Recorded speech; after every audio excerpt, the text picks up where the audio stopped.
Hello everybody and welcome to episode 72 of the Ask the Coach show. We're a little bit late this morning. We're having some technical difficulties with Google Hangout Plus, but we're live now, so welcome to the show. I know we have a regular viewer, Brock, who actually asked a few questions, but we might need him to re-enter the questions if he can on the new Hangout, because we had to create a new one. We couldn't start the broadcast. There was trouble all around. But we're live now, so anyone who's watching and wants to ask a question, jump on, use the Google Q&A Hangout app, and you can ask your question. Now, I noticed that Brock had been talking about a tall player, and that tall player has jumped on and asked a question as well. So if he's watching, get on and ask the question too. But today, we're going to discuss one PingSkiller's mysterious forehand, which gets worse after playing for 15 minutes. Why someone keeps missing the ball, the use of protective sheets for your rubbers, and how to handle that no spin loop. And with me, as always, is Super Coach Alois Rosario. Welcome, Alois.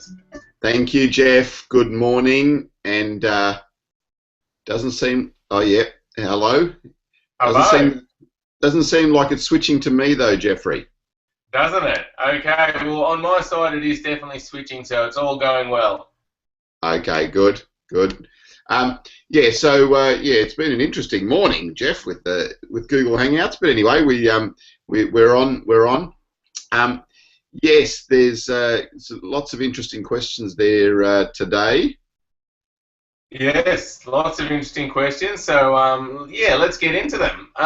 Yesterday, the PingSkills question of the day was, do you prefer language or mathematics? Now, Alice, I've got to say, I much prefer mathematics myself than language. What are your thoughts on this question? Yeah, I'm a bit of a mathematics person too, Jeff. So it seems to be a little bit of a trend. I notice in a lot of classes I take, it's often the really bright mathematicians that are quite good at table tennis. So yeah, is there a link? Very, very interesting. I wonder if there is a link. Now, Dieter replied on our blog of yesterday's show, and he thought it was an unfair question because he's a mathematician, like a really good mathematician, and but he also loves language. He can speak multiple languages, so he thought the question was a little unfair. Yeah, he loves them. He loves them both. Yeah, so it is an interesting point of view. But maybe there is a link between your ability in maths and your ability in a sport like table tennis. So yeah, who knows? Interesting theory. All right, well, let's move on to the PingSkills question for today, which is, how do you learn best? Is it watching, hearing about it, doing and feeling, or by getting lots of facts and figures? So, as always, leave a comment. Go to pingskills.com, click on the blog link. You'll find all the past shows, so you can find this show there and leave your comment. We'd love to hear how you learn best. All right, let's move on to some questions. So Brock has jumped back on. Thanks, Brock. Sorry about the technical difficulties. So we lost your previous questions. So Brock's asked. He says, "Hey, I have trouble when I practice in the club. My strokes often hit the table, but when I play in the school, I miss the easy balls. Why is that?" So obviously some different environment there. Alois is causing some issues. Yeah, it could be that it's just a slightly different table, different expectations perhaps. Maybe at school you're trying a little bit harder perhaps, or you're expecting to win easily. It could be concentration, could be a whole range of things there, Brock. So just explore that in your mind a little bit. Just have a bit more of a think about what changes. Is it something physical, or is it something mental that changes for you? Yeah, it's an interesting one, Alice, because I know that, if you sort of practice on something and then you go do it like at school or at a club in a public area, If I've got like high expectations, sometimes I can feel that pressure, and it can actually make me perform not quite as good. Yeah, Is that it something you does. experience? Yeah, it does. It does that, and I think it's a lot to do with expectations, perhaps, with you, Brock. But yeah, just have a little bit of a think about it for yourself, and just see what you think, and see if you can start to delve into what might be causing those issues. Yeah, now that really is a massive topic, I guess. Like if you're getting nervous or that expectation and playing in front of people, and part of the answer is just getting used to that experience, so doing it more and more. But it's a really big topic, and we've got a few videos that we've started on sports psychology, so I'll put a link in the show notes. Definitely worth watching that because that will give you an insight into how you can improve in that area.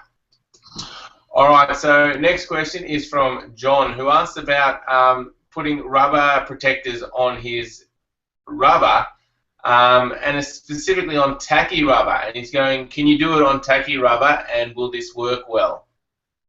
Yeah, you can. So it's fine to put the rubber protectors onto that sticky rubber. Yeah, they'll peel off again, and it'll all be fine. It's sometimes easier to stick to that tacky rubber, and it gives you a better seal on the rubber as well. So yeah, no, completely fine, John. Go for it. Use the rubber protectors. Yeah, they can be useful to keep the dust away from the rubber. Okay, great. All right, so moving on, Alexander has asked, he says, I generate good power and control with my forehand. The problem is, after playing for about 15 minutes, my good shots have vanished. Is it a time question, like I will get better and I'll maintain the skills for longer? Or is it because I get tired? Yeah, again, could be a whole range of things there, Alexander. Tiredness could be one of the things, but after 15 minutes, probably not. With those sort of issues, usually it's a mental issue as far as psychological. Just, after a little bit of time, maybe you get mentally tired, or maybe you'll get mentally bored with what you're doing, or it could be you start to have the feeling of, well, okay, I've got it now, and then you ease off a little bit, or or you have higher expectations of yourself as well. So, probably in that situation, just step away from the table for a minute or two, go and get a drink, have a couple of minute break, come back, and then see how you go with that. So, yeah, I don't think it'd be a physical issue. I think it's more just perhaps, again, expectations, similar to the question we had earlier. Okay, Alois. Now, so let's say it was just a concentration issue. So Alexander's playing well for 15 minutes and then just concentration sort of lapse. Do you have any tips on like improving your concentration? Yeah, certainly. So practicing more, and so practicing for longer periods at a time, will help with that, because that's just a practice issue. The other thing is to just start to think a little bit more about focusing on the ball. So as you start to feel your concentration waver, just start to hone in on something related to your training, and the ball's the easiest one. So just start to focus in on the ball, start to train yourself to watch that ball better and better, and see how long you can keep that concentration to last. Okay, that sounds good. Now, I guess it's pretty similar, but if the problem is you've got fairly good concentration, but you're starting to get a bit bored with that routine, is there some way you can challenge yourself or keep more interested in that rally, or should you just move on to something else? Yeah, well, I mean, one way is to just move on to a different drill. You can just change up the drill a little bit. It doesn't even have to be a big change. So you might be doing forehand footwork, forehand there and forehand here, to the other person's backhand side.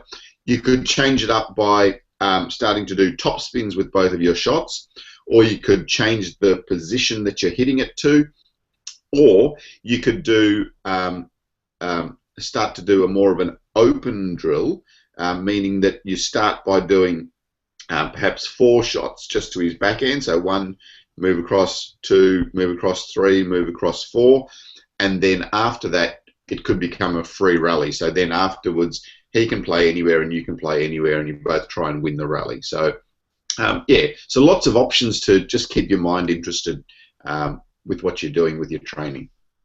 Okay, well, thanks for the question, Alexander. Try out some of those ideas and see if you can improve your concentration and keep that consistency past the 15 minutes, and then, yeah, try it for 20 minutes, then longer. The more you practice, the better you'll get at that skill. So good luck, Alexander. All right, now Tobias has asked a question. When I play table tennis, it often happens that I miss the ball under my bat. What is my mistake? I'm very nervous to push on the ball, so I think that's my mistake. But can you help me out here? Yeah, so Tobias, so firstly, just watching the ball is such an important part. You know, by just tracking that ball a little bit better, you'll start to make contact a little bit more. If the ball's just going under your bat, it's usually just a watching issue. It's just a tracking issue. So really, really start to, again, focus on the ball like we talked about in our last question. Focus on the ball, watch the ball all the way through its flight, all the way to your opponent, all the way back, and you'll start to make contact a little bit more.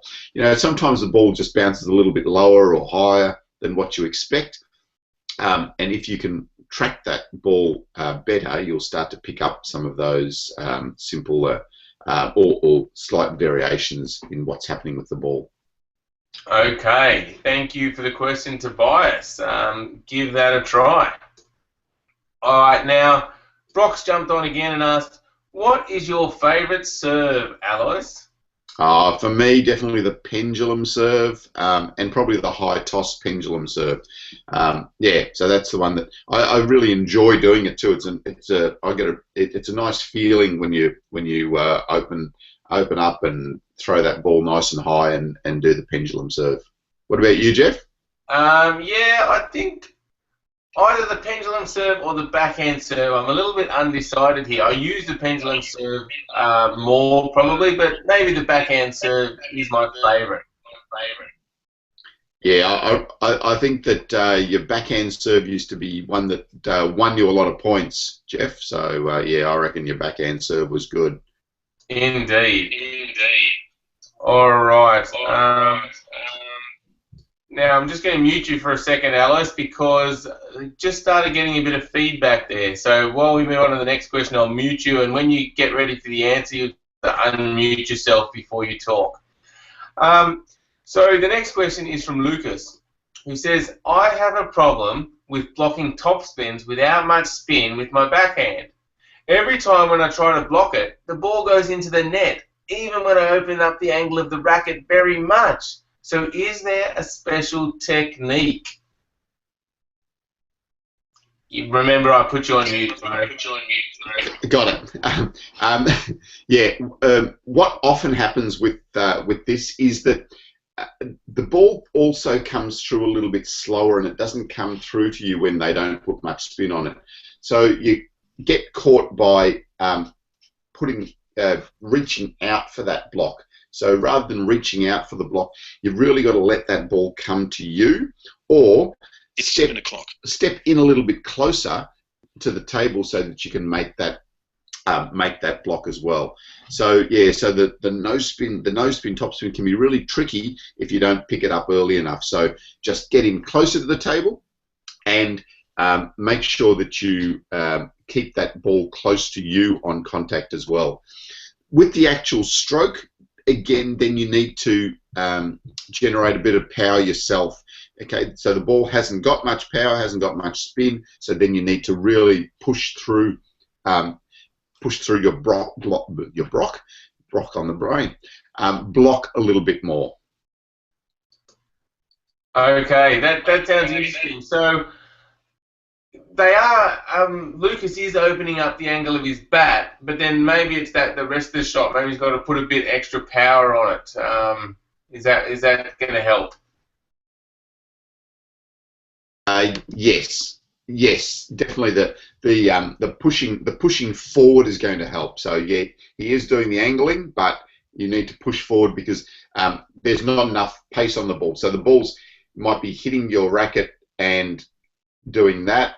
Off a heavier topspin ball, they'll be going up and further. So when it hasn't got much spin, it's doing that. So you need to push that ball forward a little bit more so that it goes over the net.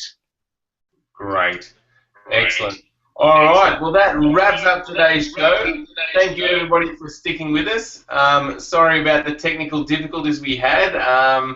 We finally got the show live, so thank you. And make sure you go to pingskills.com, check out our website, sign up for our free newsletter, and start improving your table tennis. All right. Well, thank you, Alois. Thanks, guys. Thanks, PingSkillers, and we won't see you on Monday. I'm off to do some coaching, so we will see you on Tuesday morning. So have a good weekend. Hopefully your table tennis is great. Excellent. All right. Thanks for that, everyone. Catch you on Tuesday for the next show. Enjoy the weekend. Bye.